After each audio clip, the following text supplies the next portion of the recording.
एक तो फिर अगला क्वेश्चन फिर इसमें ये आ जाता है कि हम इस गैप को कैसे खत्म कर सकते हैं कि जो हमारा रिसर्च का, जैसे मैंने अभी आपसे बात की यूब रिसर्च के हवाले से कि उनके पास भी ऐसी इंफॉर्मेशन नहीं है कि कोई भी इंडिविजुअल कोई मोटिवेटेड जवान उनके पास जाता है जी कि मैं फ्लावर उगाना चाहता हूँ एक्सपोर्ट के लिए फर्ज करें, तो उनके पास कोई एक मतलब बुकलेट नहीं है, ऐसी बेसिक इंफॉर्मेशन है कि इसको ऐसे ऐसे उगाते हैं, लेकिन ऐसी इंफॉर्मेशन कोई नहीं कि जिसकी मार्केट दुनिया में ये है, इसकी एक्सपोर्ट रिक्वायरमेंट्स ये हैं, इसके क्वारंटाइन इश्यूज ये हैं, तो ऐसा इंफॉर्मेशन नहीं है। तो आप क्या समझते हैं कि इस गैप को कैसे खत्म किया जा सकता है? मेरे हिसाब से तो पहले तो सस्टेनेबल पॉलिसीज की जरूरत है, ठीक है। और रिसर्च के यानी कि डिलीवर उन्होंने जो डिलीवर किया वो भी बहुत अच्छी अचीवमेंट्स भी हैं, लेकिन प्रॉब्लम्स भी वो फेस कर रहे हैं। और दूसरा हमारा जो रिसर्च का एटीट्यूड है वो भी यानी कि जिस तरह हमारे फार्मर्स का एटीट्यूड है वही हमारे रिसर्च में मोस्टली यानी कि एटीट्यूड है, टाइम पे ना आना, और रिसर्च को भी बस वो ऐसे समझते हैं जैसे यानी कि सर से कोई उतारी हुई चीज। तो रिसर्चर तो बड़े डेडिकेटेड लोग होते हैं जो रिसर्च करते हैं दुनिया में ना। वो तो अपनी यानी कि जो चीज उन्होंने अचीव करनी है उसके लिए दिन रात नहीं देखते, टाइम के स्केड्यूल्स नहीं देखते, और अपना यानी कि अपने आप को उसमें अलकान कर देते हैं उस काम के अंदर। तो पाकिस्तान में प्रॉब्लम्स भी हैं रिसर्च में। मेरी यानी कि मैं डीजी रिसर्च के पीके से एक बात हुई थी, तो वो कह रहे, मैंने वैसे पूछा था सर प्रॉब्लम क्या है यानी कि रिसर्च में आप क्यों यानी कि ना, वो उन्होंने कहा हम डिलीवर कर रहे हैं, लेकिन ये कि जो हमारा बजट है इस वक्त, बजट की अगर बात करें तो रिसर्च में कुछ यानी प्रोजेक्ट्स तो आ जाते हैं, वो चलो 2 साल का एक प्रोजेक्ट है कमोडिटी के ऊपर, उस स्पेसिफिक कमोडिटी गुजर गई तो प्रोजेक्ट भी खत्म हो गया और चीजें ठप होकर रह जाती हैं, और उस प्रोजेक्ट के अंदर जो गाड़ियां आई होती हैं उनकी मेंटेनेंस के पैसे भी खत्म हो जाते हैं। यानी कि प्रोजेक्ट खत्म हुआ तो गाड़ी भी खत्म हो गई, उसके केमिकल्स भी खत्म हो गए, बाकी जो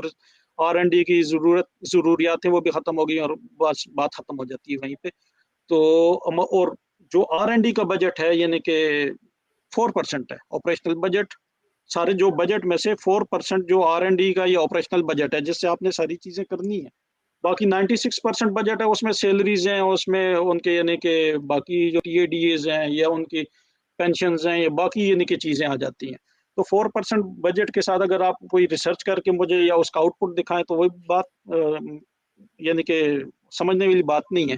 दूसरी बात यह है कि अभी अयूब एग्रीकल्चर रिसर्च इंस्टीट्यूट की आपने बात की, तो मैं उन्हें मेरे नॉलेज में आया कि लास्ट यानी कि 10 ईयर्स में उन्होंने 200 वैरायटीज दी हैं क्रॉप्स की। चलें वो कितनी चली हैं नहीं चली वो अलग से डिबेट है, लेकिन जो जिस इंस्टीट्यूट ने 200 वैरायटीज 10 ईयर्स में दी हैं, अब उसकी यानी कि बात की जा रही है कि उसे उसे प्राइवेटाइज कर दिया जाए। तो वो उनके अपने प्रॉब्लम चल रहे हैं, वो बेचारे एहतजाज पे एहतजाज कर रहे होते हैं कि भाई हमें प्राइवेटाइज ना किया जाए। एक मिनट सॉरी। जी जी। तो ये प्रॉब्लम्स भी हैं, ठीक है। और बाकी आपने रिसर्च और इसके गैप की बात की है, तो मैं आपको सबसे यानी कि वंडरफुल एग्जांपल है दुनिया में यानी कि जो जिन्होंने स्पेशलाइज्ड काम किया एग्रीकल्चर रिसर्च पे, हॉलैंड, यानी कि जिस छोटा सा मुल्क है, 95 बिलियन यूरोस की जिनकी एक्सपोर्ट है, और पाकिस्तान के एक सूबे यानी कि KPK से भी हाफ है उनका एरिया, तो 95 बिलियन डॉलर की वो यूरोस की एक्सपोर्ट कर रहे हैं, तो किस बेसिस पे कर रहे हैं बेसिकली। तो वॉशिंगटन यूनिवर्सिटी है वहाँ पे हॉलैंड में, आपने नाम सुना होगा, दुनिया की बेस्ट यूनिवर्सिटी है, फर्स्ट यानी कि एग्रीकल्चरल रैंकिंग में दुनिया में पहले नंबर पे है। Excuse me. ओके।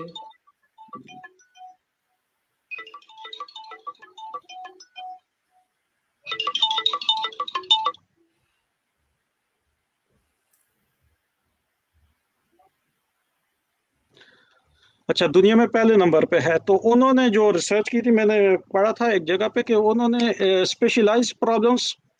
से हट के यानी कि रिसर्च की, उन्होंने कमोडिटी के ऊपर फॉर एग्जांपल रिसर्च की, तो उन्होंने पूरे यानी कि सप्लाई चेन पे रिसर्च की बेसिकली, कि अगर एक क्रॉप वो लगाते हैं ट्यूलिप फॉर एग्जांपल, तो ट्यूलिप का बल्ब से लेके उसकी प्लांटेशन से लेके वो सिर्फ इसका, हमारे जो टाइटल्स होते हैं ना यहाँ पे रिसर्च के, how to improve the productivity, productivity पे होगा, how to improve the nitrogen use efficiency. उन्होंने इस तरह से नहीं, उन्होंने पूरी उस क्रॉप का ग्रोइंग साइकिल से लेके उसकी यानी कि पोस्ट हार्वेस्ट मैनेजमेंट, उसकी इंटरनेशनल मार्केट, उसके जो सप्लाई चेन के एयर कार्गो पे जाएगी तो उसके क्या प्रॉब्लम्स आएंगे, उसकी शिपमेंट बाय सी होगी तो उस पर क्या प्रॉब्लम्स आएंगे, कितने दिन की यानी कि उसकी ज़िंदगी है, और कितना उसने किस किस मार्केट में किस किस स्टेज पे जाके पहुंचना है। तो स्पेशलाइज्ड उन्होंने पूरी सप्लाई चेन को कवर किया है वहाँ पे, ठीक है, हर प्रोडक्ट के हवाले से। तो हॉलैंड छोटा सा मुल्क है, इसकी यानी कि अभी हमारे तो फार्मर्स का एटीट्यूड ही ऐसा आता है ना कि एक बंदा दूसरे बंदे को यानी कि देखता है कि वो ग्रो कर रहा है तो उसके अजीब सी जलन आती है। तो हॉलैंड में तो कोऑपरेटिव्स बनी हुई हैं, उनकी डेयरी की कोऑपरेटिव जो है वो यानी कि दुनिया की सबसे बड़ी डेयरी कोऑपरेटिव है। यानी कि उसमें थाउजेंड्स ऑफ फार्मर्स को एक कोऑपरेटिव सिस्टम के अंदर सोसाइटी के अंदर काम कर रहे हैं और उनके जो उस कोऑपरेटिव का इन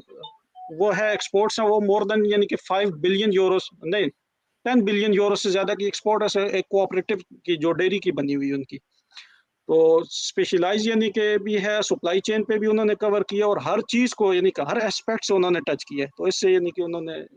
इसी तरह से पाकिस्तान में इस चीज़ की ज़रूरत है कि हम अगर करें, रिसर्च गैप को ब्रिज करें, रिसर्च का एकेडेमिया का एक्सटेंशन का जो गैप है इसे ख़त्म करें और हम अपनी गवर्नमेंट जो है रिसर्च रिसर्च इंस्टीट्यूट्स को यानी कि वो करें, स्ट्रेंथन करें। और मैं एक और बात यहाँ पे करूँ, तो रिसर्च इंस्टीट्यूट्स के अंदर यानी कि कैपेसिटी के गैप्स बहुत ज़्यादा हैं। हमारी यानी कि इंस्टीट्यूट्स बने हुए हैं, स्टेशंस भी बने हुए हैं, हमारी यानी कि एक्सटेंशन सर्विसेज भी हैं, लेकिन उनकी फंक्शनल कैपेसिटीज़ नहीं है। टेक्निकली यानी कि बहुत स्ट्रांग भी होंगे लोग, लेकिन फंक्शनल कैपेसिटीज़ नहीं है हमारी। फंक्शनल कैपेसिटीज़ का मतलब है कि हमारे coordination, articulation, managerial skills, how to collaborate with institutions, यानी कि आप हर बंदा अपने तौर पे तो काम कर रहा होता है, लेकिन वो एक नहीं देख रहा होता कि मैंने जो काम करना है इसके हवाले से different institution at a time यानी कि काम कर रहे होंगे, मैं उनके साथ लिंक अप कर लूँ, उनके साथ कोलैबोरेट कर लूँ। हो सकता है कि हम दोनों मिल के बैठ के या 3 इंस्टीट्यूशंस बैठ के करेंगे तो हमारी यानी कि इससे ज़्यादा आउटपुट हम दे सकते हैं। लेकिन हमारी functional capacities eight individual level भी नहीं है, जो रिसर्चर्स हैं, जो टीचर्स हैं, प्रोफेशनल्स हैं, उनमें एट इंडिविजुअल लेवल भी ये लैक करती है कि फंक्शनल कैपेसिटीज़ नहीं है और एट ऑर्गेनाइजेशनल लेवल भी ये लैक करती है। तो इसकी ज़रूरत है इसे एड्रेस करने की। ये तो ऐसे ही है ना कि एक ही टॉपिक पे एक ही चीज को 2-3 लोग जो है वो मुख्तलिफ जगहों पे रिसर्च कर रहे हैं, गवर्नमेंट के फंड्स यूज हो रहे हैं और उनके एफर्ट्स जो है वो भी जो है उसमें इस्तेमाल हो रही हैं। कोऑर्डिनेशन लैक करता है, यानी अप टू डेट नॉलेज भी, और बाकी लोग भी कोई इतने कंपिटेंसी का इशू भी आता है क्योंकि यूनिवर्सिटीज में भी आपको पता है चाचा मामा कल्चर भी पाकिस्तान का है कि अगर आपका कोई मामू अगर यूनिवर्सिटी में है तो भांजा जो है वो भी लेक्चरर लग सकता है। अगर आपका चेयरमैन साहब के साथ आपके फैमिली, आपको पता ही है, मैं इसमें डिटेल में नहीं जाता, आप जी, जानते हैं ऐसे ही इसको। बिल्कुल ऐसा है और ये वर्स्ट कंडीशन है। पाकिस्तान में मेरिटोक्रेसी ना होने की वजह से ये सब कुछ हुआ है और जब तक मेरिट बेस्ड इंस्टीट्यूशंस काम नहीं करेंगी और हर इंस्टीट्यूशन कोई एक नहीं, एग्रीकल्चर आप उठा लें, मेडिकल उठा लें, जो भी मर्जी उठा के लें, तो वहाँ पे यही हालात हैं, बहुत बुरे हालात हैं, मेरिटोक्रेसी ना होने की वजह से।